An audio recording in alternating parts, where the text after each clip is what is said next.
It's been years since that day in the Appalachian Mountains, but I still hear it sometimes, the way the leaves shifted under the weight of something heavy. Late September 2014, cool air creeping into the mountains, rain tapping on the leaves like a nervous heartbeat. I was 34, hunting alone a few miles outside Robbinsville, North Carolina, just trying to catch something for dinner when I heard those 3 knocks.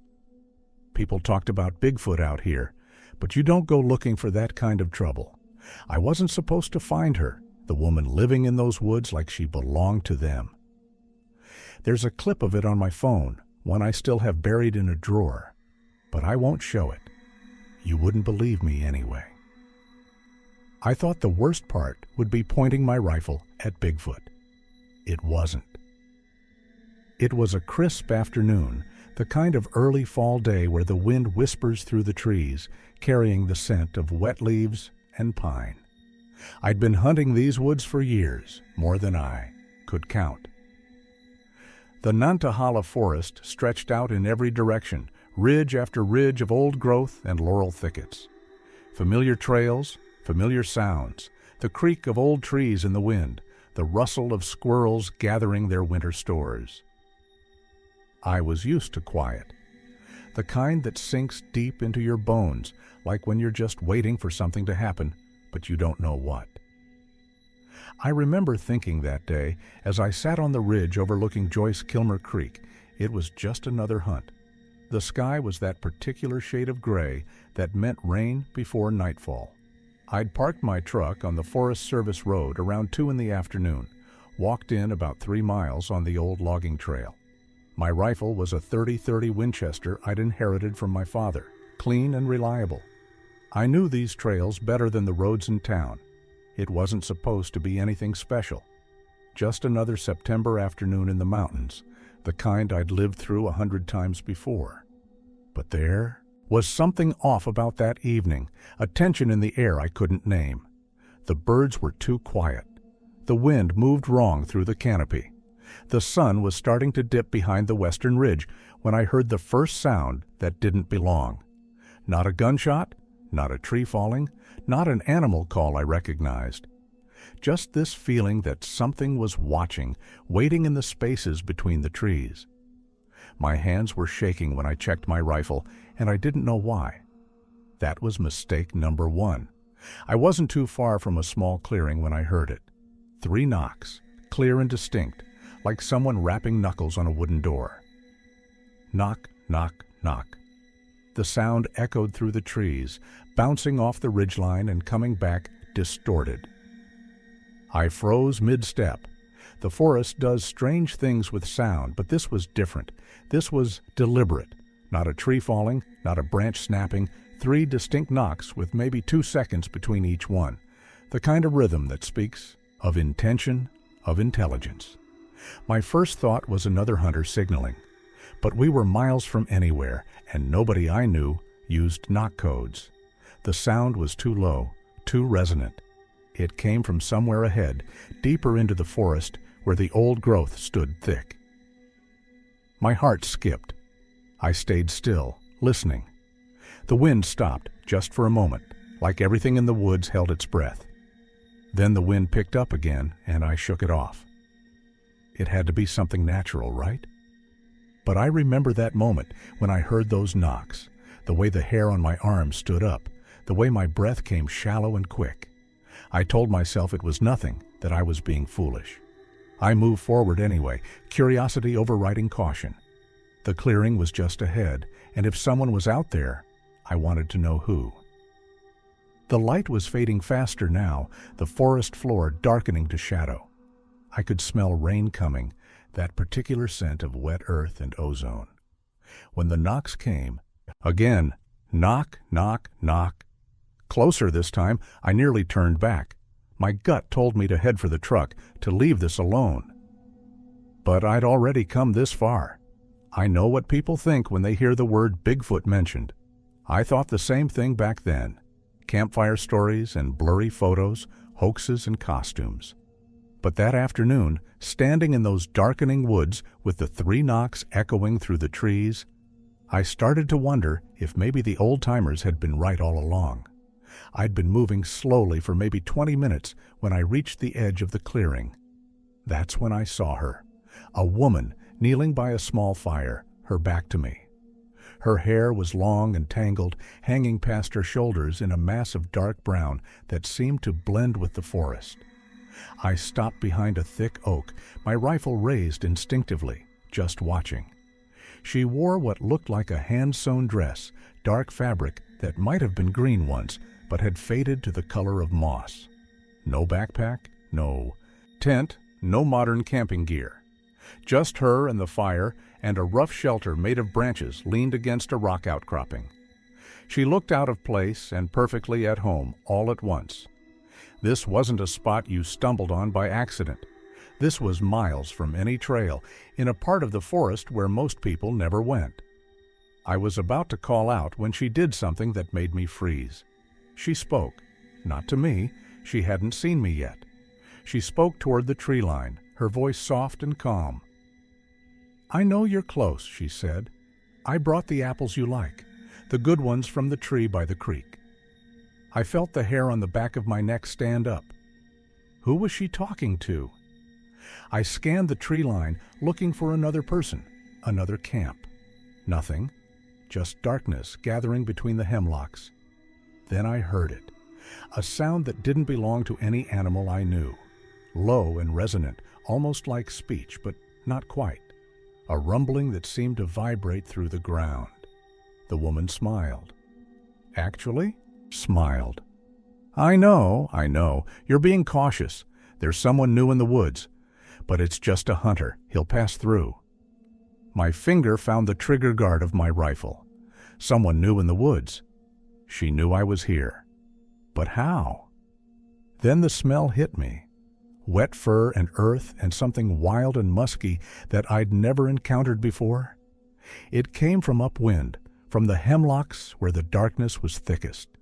And that's when I saw it move. Something massive, upright, stepping between the trees with careful deliberation. Something that stood at least 8 feet tall and definitely wasn't human. My breath caught in my throat.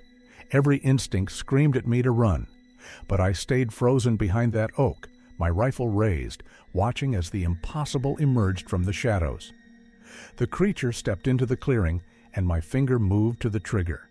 In the fading light, I could make out broad shoulders covered in reddish-brown hair, arms that hung past its knees, a face that was too human and not human enough. It walked upright with a fluid grace that no bear could manage. This was Bigfoot. The thing from campfire stories was standing 20 yards away from me, real and solid and impossible. The woman stood, and that's when my training kicked in. She was in danger. This thing, whatever it was approaching her. I stepped out from behind the oak, rifle raised and aimed. "Get away from her!" My voice cracked through the clearing. "Don't move!" The creature froze. Its head turned toward me, and I saw eyes that caught the firelight, deep brown, startlingly aware. The woman spun around, her face going pale when she saw me and my rifle. "Step away from it, ma'am," I said, trying to keep my voice steady. "Move toward me slowly. I've got you covered." But she didn't move toward me. She didn't look relieved. Instead, her eyes went wide with panic, and she moved between me and the creature. Actually stepped in front of it, spreading her arms like a shield. "Don't!" she shouted. "Don't shoot!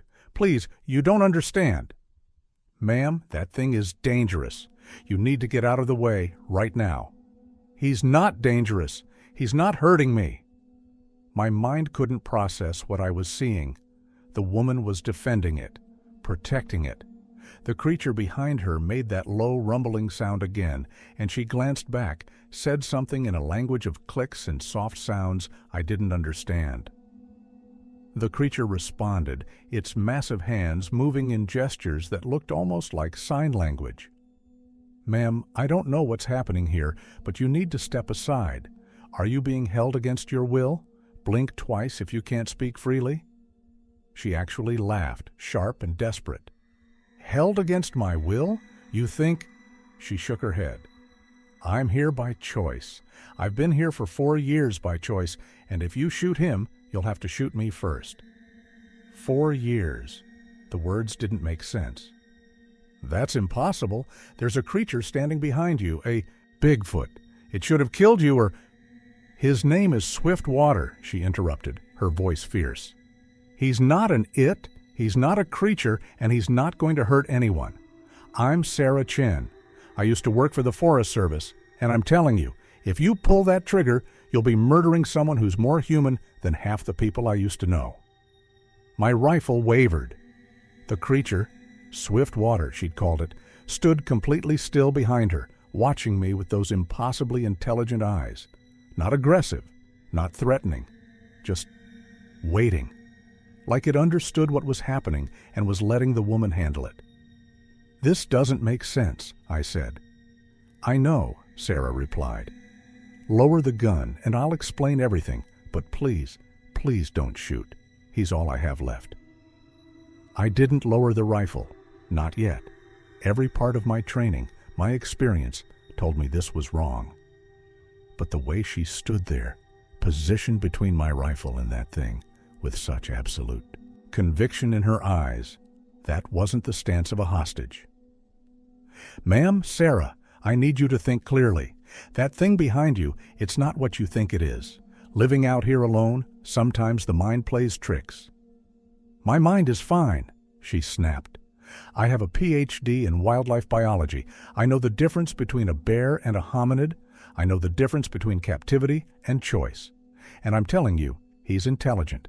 He communicates. He has culture and memory and grief. He's a person. The creature made a sound then, a series of soft hoots. Sarah's head tilted, listening. She responded with clicks and hand gestures. They were having a conversation, right in front of me, an actual back-and-forth exchange. What's it saying? I asked, my rifle still aimed, but my certainty crumbling. He's asking if you're going to kill him. I told him I don't think so, that you smell more frightened than aggressive. He says you have kind eyes, like the old hunter who used to leave him apples when he was young. I stared at her, then at the creature. Its posture was calm, non-threatening. One hand rested against a tree trunk, the other hung at its side. If it wanted to attack, it could have done so already.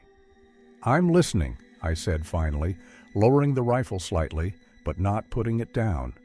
Sarah's shoulders sagged with relief. Thank you. Can you at least point it at the ground? He's terrified of guns. He lost his mother to hunters when he was young. Slowly, carefully, I lowered the barrel until it pointed at the dirt. The creature's posture relaxed visibly. It made a low humming sound that could have been gratitude. Sarah sat down on a log near the fire. 5 years ago, I found him caught in a bear trap, illegal trap, way out in the backcountry. His leg was mangled, infected. He should have died, but I had my field medical kit and I couldn't just leave him. You freed a Bigfoot from a trap? I freed a person from a trap, she corrected, and when I saw the intelligence in his eyes, when I watched him understand that I was helping instead of hurting, I knew everything I'd been taught about what counted as human was wrong. He protected me from a bear weeks later, brought me food when I was sick. We built a language together, and eventually I realized I couldn't go back to my old life knowing he existed and that people would hunt him if they knew. The creature, Swiftwater, moved closer to the fire, settling onto his haunches. In the flickering light, his face was incredibly expressive. I could see wariness there, but also something like hope. So you faked your death, I said. Hiking accident, left enough gear to make it convincing, became someone who could stay out here and make sure he survived. Sarah looked at me hard. Now you have to make a choice.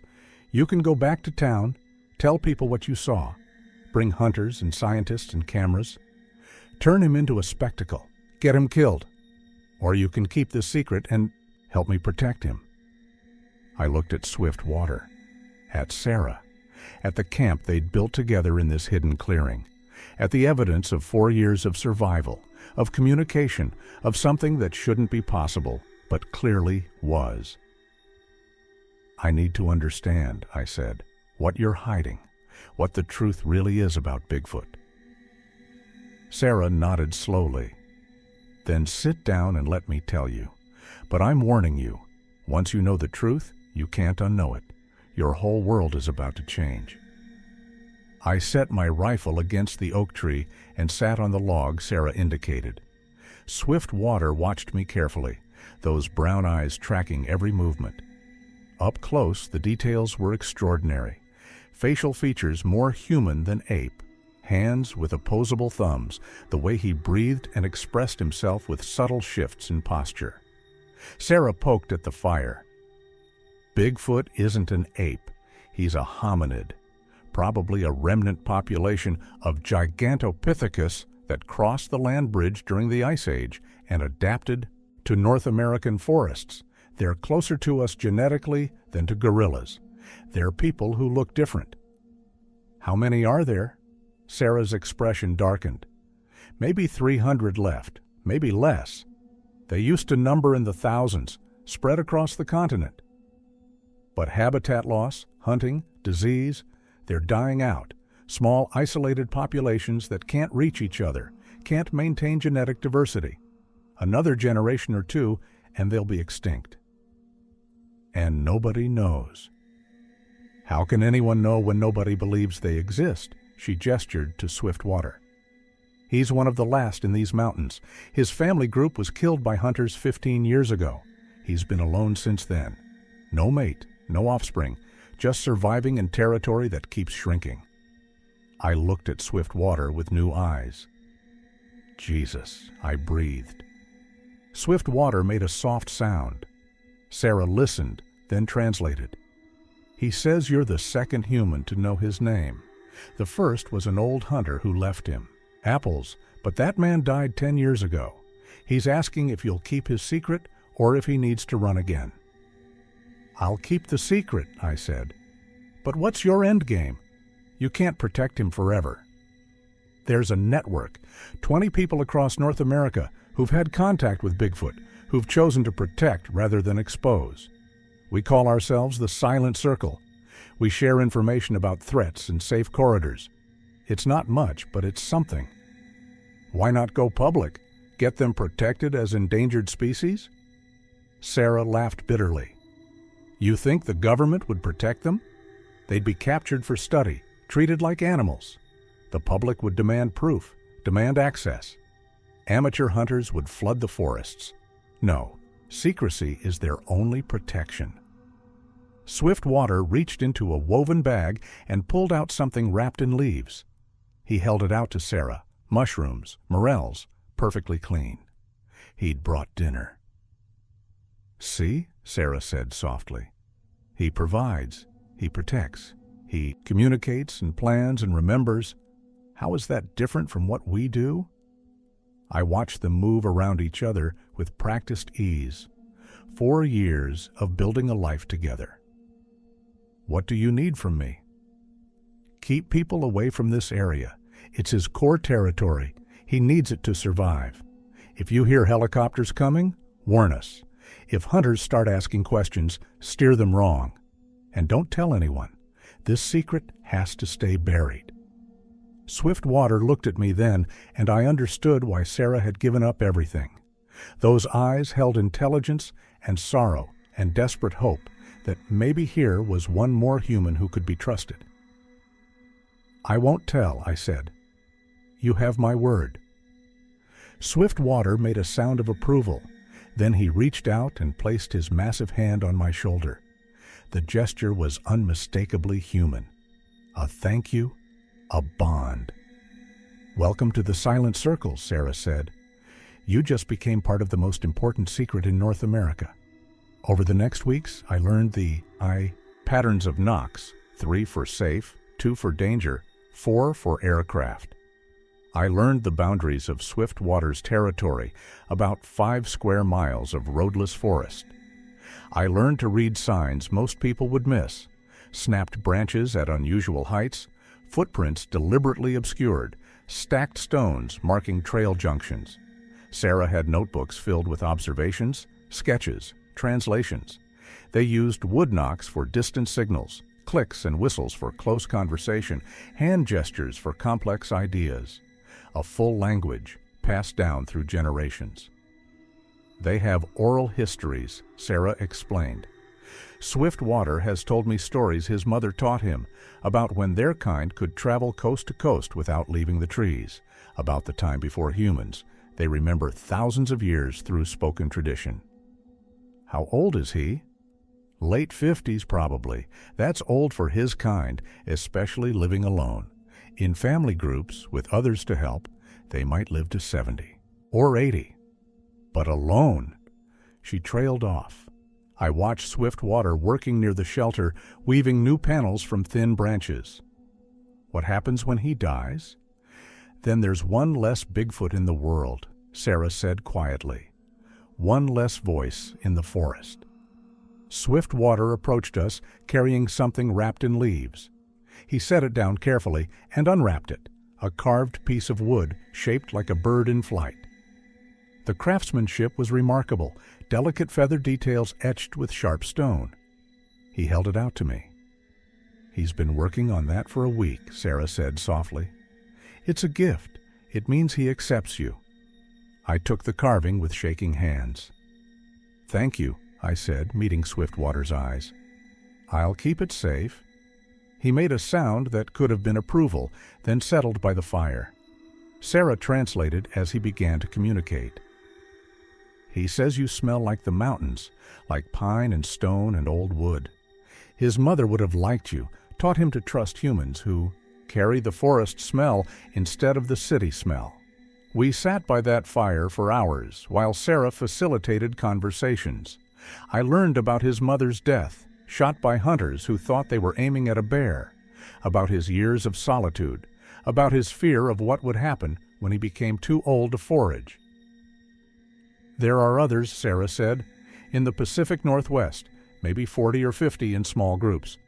If we could create a safe corridor. She shook her head. But it's 500 miles through human territory. He'd never make it. So he stays here, alone.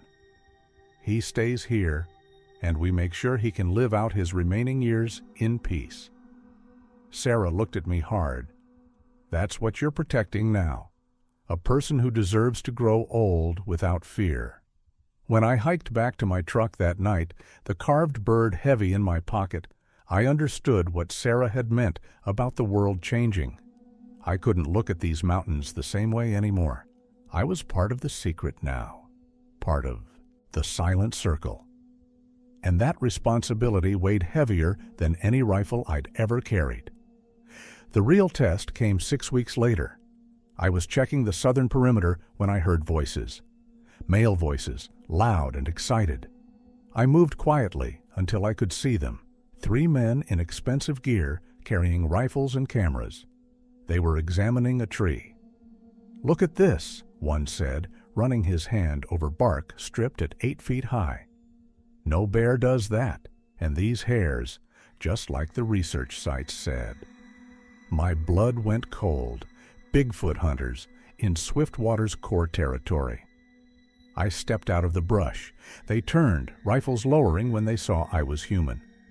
"Afternoon," I called. "You boys lost?" "Just exploring," the tall one said. "Heard there were unusual animal sightings. You seen anything strange?" "Nothing but bear and deer. This is private hunting territory. You need to move on."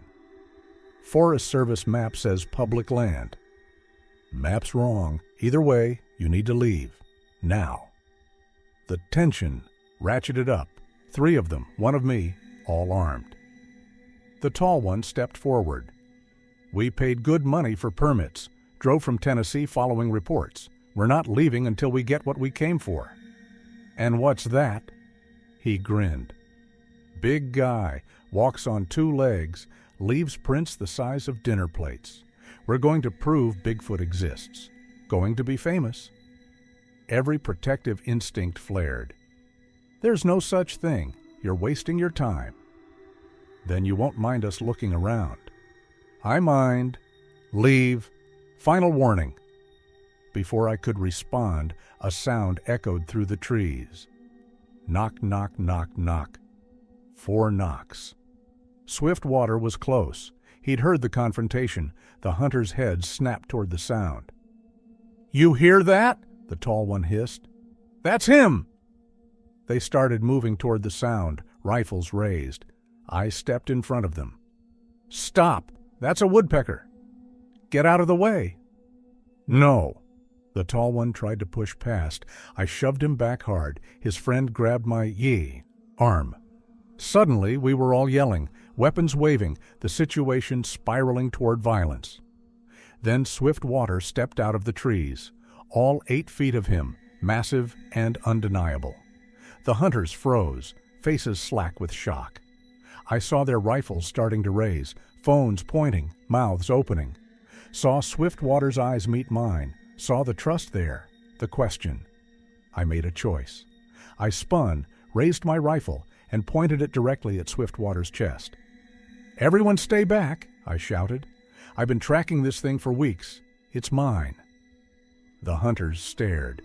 Swiftwater stood completely still, watching me with those intelligent eyes.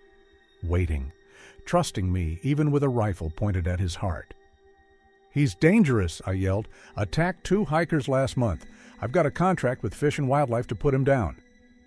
We need to document—" "Get out!" I fired a shot into the air. The crack echoed like thunder. "Get out before he charges. These things are unpredictable." I fired. Again, closer to their feet. They broke. All 3 turned and ran, crashing through the underbrush, shouting to each other. I listened until their voices faded completely. Then I lowered the rifle, hands shaking. Swiftwater still stood there, watching. Slowly, deliberately, he placed one massive hand over his heart. The gesture Sarah had taught me meant trust, meant family. I'd pointed a gun at him to save him, and he'd understood why. "I'm sorry," I whispered. I had to make them believe. It was the only way. Swiftwater made a soft hooting sound. Then he turned and melted into the forest. 3 knocks echoed back from deep in the trees. "Safe. Thank you, brother." I found Sarah at the camp an hour later, told her what happened. She listened, her face growing pale. "They filmed it," she said. "They saw him clearly. Shaky footage while people were shouting and shooting. They'll post it online, and people will call it fake. Like always, that's what people do with Bigfoot. Evidence, they explain it away. Unless they come back with more equipment. I'll handle it. I'll make it clear that coming back would be a mistake." Sarah looked at me for a long moment. "You pointed a gun at him." "I had to." "I know why, and I know he understood. But Tom, promise me something. If it ever comes down to a choice between his life and your reputation, between protecting him and being believed, you'll choose him. Every time." "I already made that choice," I said. "The second I pulled that trigger to scare those men off." Swiftwater emerged from the forest then, moving quietly to Sarah's side. She made clicking sounds, explained what we'd been discussing. He listened, then reached into his bag and pulled out something I hadn't seen before. A bundle of photographs, old and faded, wrapped in waterproof plastic. Sarah's eyes widened. "He's never shown these to anyone, not even me." Swiftwater unwrapped them carefully. The photos were from the 1960s or 70s, judging by the color quality. They showed Bigfoot, multiple individuals, young and old in family groups, children playing near a stream, adults foraging, a group sleeping in a cave, evidence of a thriving population that once existed. "Where did you get these?" I asked. Sarah translated his response. "The old hunter, the one who left him apples. He was a photographer, documented them for years in secret. When he was dying, he gave these to Swiftwater as proof that his kind had existed, had mattered. Made him promise to keep them hidden unless he found someone who could be trusted completely." "Why show me?" Because you chose him over proof, Sarah said quietly. Because when it mattered, you protected instead of exposed. He's giving you the truth, all of it, trusting you with the legacy of his kind. I held those photographs carefully. This was trust at its most profound. This was Swiftwater saying I was worthy of the secret. I'll never show these to anyone, I said. I swear it. Swiftwater made a sound of approval. Then he reached out and placed his massive hand on my shoulder. The gesture was unmistakably human. A thank you, an acknowledgement, a bond. We sat together as the sun set, the three of us surrounded by evidence that would change the world. Evidence that would stay hidden because changing the world would destroy the last remnants of an ancient people. That night, I understood what Sarah had sacrificed. She'd given up the chance to be believed, to be vindicated, to show the world she wasn't crazy. She'd chosen Swiftwater's survival over her own legacy. I'm in, I said, whatever you need, for as long as it takes. Sarah smiled, tired but genuine. Welcome to the real silent circle. There are maybe 5 of us in the whole country who know the full truth. Now you understand why we can never speak. Swiftwater gathered up the photographs, wrapped them carefully, tucked them back into his bag. Evidence of his people's existence carried close to his heart, a reminder of what had been lost and what little remained. As I hiked back to my truck, I felt the weight of the secret settle onto my shoulders. I carried proof that Bigfoot existed. I carried the trust of the last of his kind. And I carried the responsibility to stay silent, to protect instead of reveal, to choose their survival over my own need to be believed. It was the heaviest thing I'd ever carried, and I would carry it for the rest of my life. For the next months, I became more than a visitor. I became a guardian. I diverted hikers and hunters away from the core territory with stories about aggressive bear activity. I monitored Forest Service plans and warned Sarah when survey crews were scheduled nearby. I also learned more about their communication.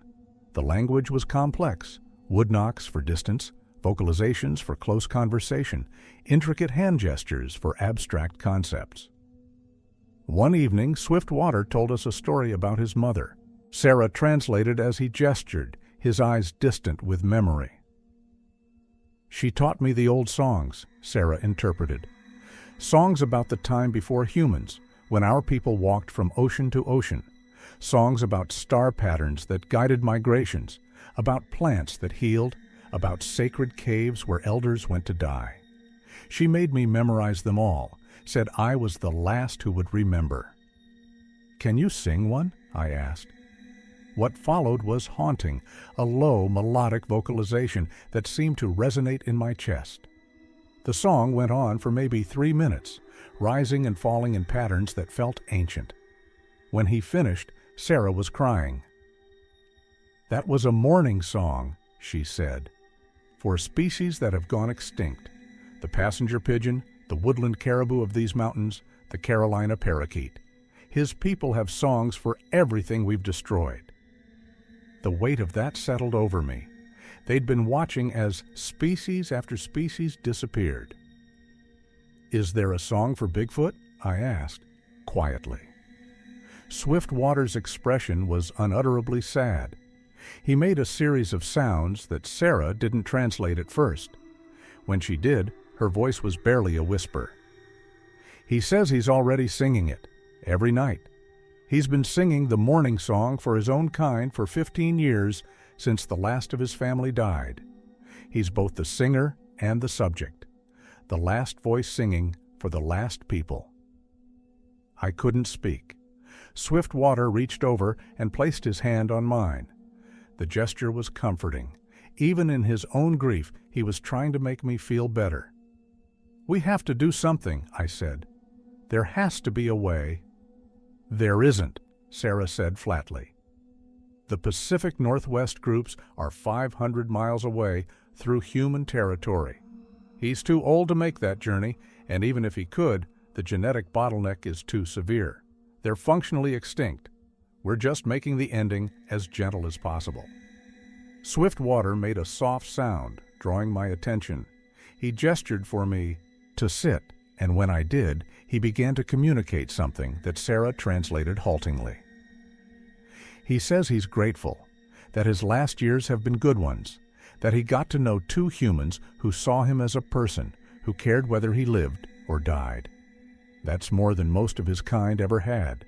He says the singing isn't just mourning, it's also gratitude for the trees and streams, for the mushrooms and fish, for every day the sun rises. For us. I looked at this incredible being facing extinction with grace and gratitude, and I understood. We couldn't save his species, but we could honor it, could witness it, could make sure the last of the Bigfoot didn't die alone and forgotten. "I'll be here," I said, "for as long as you need. I'll keep singing the songs with you. I'll make sure you're remembered." Swiftwater placed his hand over his heart, then over mine.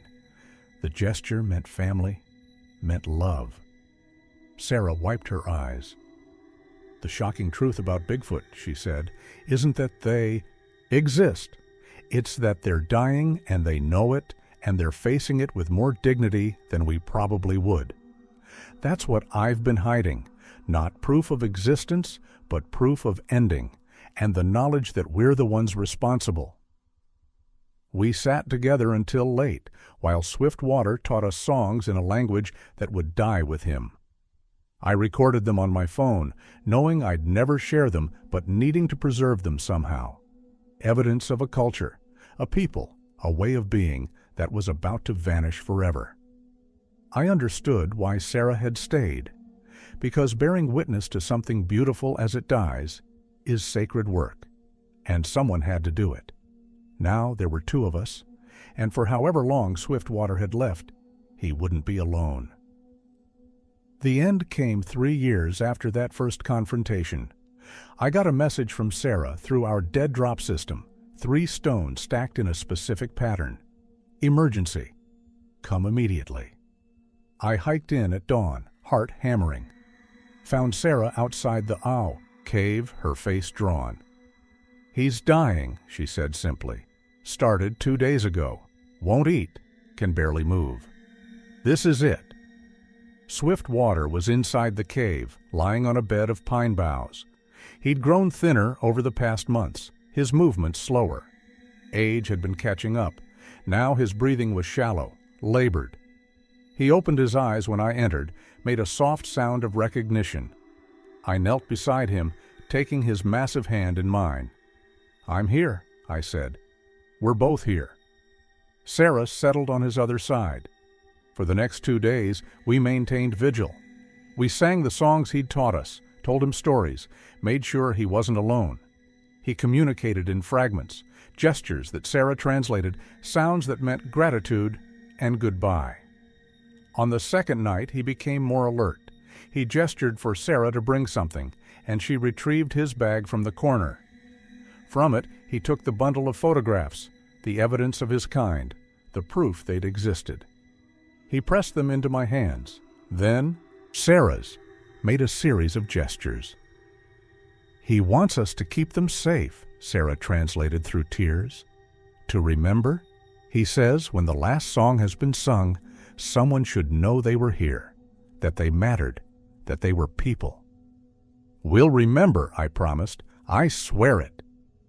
Swiftwater made the hand-over-heart gesture one final time, to Sarah, to me, to the space between us where he'd built something impossible, a family across species lines.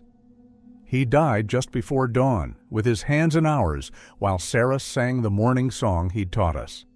The song for extinct species. The song he'd been singing for his own kind for years. Now we were singing it for him specifically, for the last Bigfoot in the Appalachian Mountains. We buried him in the cave, deep in the back, where no one would ever find him, sealed the entrance with rocks, scattered the camp so no trace remained, and we walked away carrying the photographs, the carvings, the songs, carrying the weight of a secret that had just become a memorial. It's been 4 years since Swiftwater died. I moved to Asheville not long after, needed distance from those mountains. Sarah scattered, I don't know where. We agreed it was safer to lose touch, to let the silent circle fragment. The fewer links between us, the safer the secret. I still have the photographs locked in a safe deposit box. Still have the carved bird on my desk. When people ask, I say I found it at a craft fair. Still have the video from that first night, backed up in 3 encrypted locations. Evidence that would prove Bigfoot existed. Evidence I'll never share, because the shocking truth isn't that they existed. The shocking truth is that they're gone now, at least from these mountains. The Appalachian population is extinct. Swiftwater was the last. And the world will never know what it lost, because the world never believed they were there in the first place. Sometimes, late at night, I pull out my phone and listen to the recordings. Swiftwater's songs, his vocalizations, the sounds of a language that died with him. I listen, and I remember and I grieve for something most people think was never real. The truth Sarah was hiding wasn't about monsters or mysteries. It was about love, about choosing to protect someone who couldn't protect themselves, about staying silent so that something precious could live out its last days in peace, about bearing witness to beauty and intelligence and culture as it slipped away forever. She gave up her identity, her family, her career to be with someone the world said didn't exist. And when I pointed my rifle at him in that clearing, when she stepped between us, she was teaching me what real courage looks like. Not the courage to prove you're right, but the courage to stay silent when silence is the only protection left. I'll never tell anyone, not my friends, not my family, not the researchers who could verify what I know. Because Swiftwater trusted me, and Sarah trusted me, and that trust was sacred. More sacred than proof, more important than being believed. The carved bird sits on my desk, a memorial to someone who shouldn't have existed, but did. Someone who sang songs of extinction for his own species. Someone who died knowing he was the last, but grateful for the years he had, grateful for the 2 humans who cared. Sometimes I hear 3 knocks in my dreams. Knock, knock, knock. And I wake up with tears on my face, remembering. It's funny how you try to forget things that aren't supposed to be true. But I can't. Can't forget that figure standing in the clearing that first night, emerging from the shadows. Can't forget the moment I pointed my rifle at him and Sarah stepped between us, arms spread, protecting someone she loved more than her own safety. Can't forget the intelligence in those deep brown eyes when he pressed the photographs into my hands, trusting me with the legacy of his entire species. The weight of his hand on my shoulder, the songs he taught us in a language older than English.